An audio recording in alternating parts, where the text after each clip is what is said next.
Awitin natin, alam kong may magagawa ang Diyos. Alam kong may magagawa Makapangyarihan siya. Alam kong may magagawa ang Diyos. Alam kong may magagawa ang Diyos.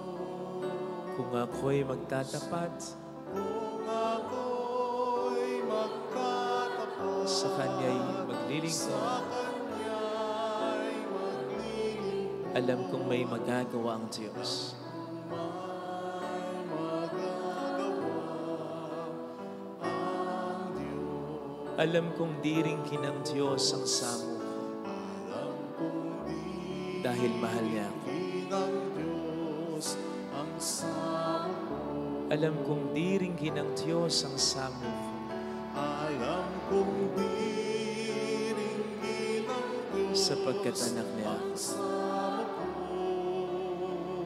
Kung ako'y magtatapat Kung ako'y magtatapat sa Kanya'y maglilingkod, sa Kanya'y maglilingkod, alam kong di rin kinang Diyos ang samo ko. ng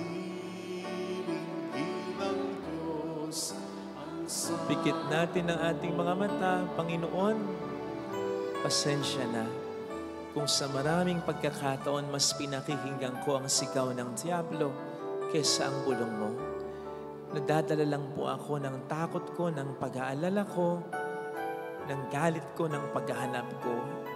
Hindi ko nare-realize, yun pala ang mas nagpapalala pa ng takot ko, ng mga negatibong nararamdaman ko, maging ng galit ko. Mula ngayon, ang pakikinggan ko ay ang bulong mo. Yung binulong mo na sa akin dati na mahal mo ko dahil alam ko hindi yun na magbabago. Hindi mo kinakailangan ulit-ulitin sa akin. Ang kailangan ko lang ay paniwalaan nito. Hallelujah! Purihin ng Diyos. Hallelujah! Pasalamatan siya. Siya ay muling babalik sa atin. Hindi niya tayo iiwan. Hindi niya tayo pababayaan. Paniwalaan po natin yan. Hallelujah! Purihin ang Diyos. Hallelujah!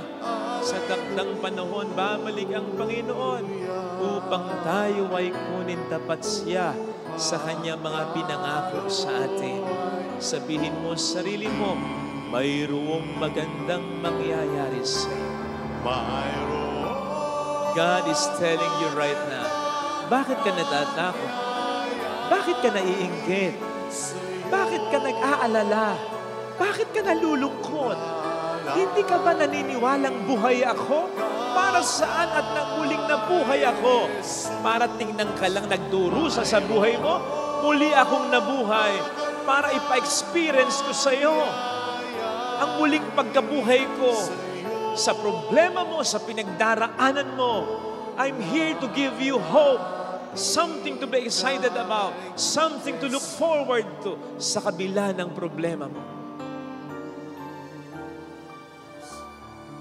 Papuri sa Ama at sa Anak sa Espiritu Santo.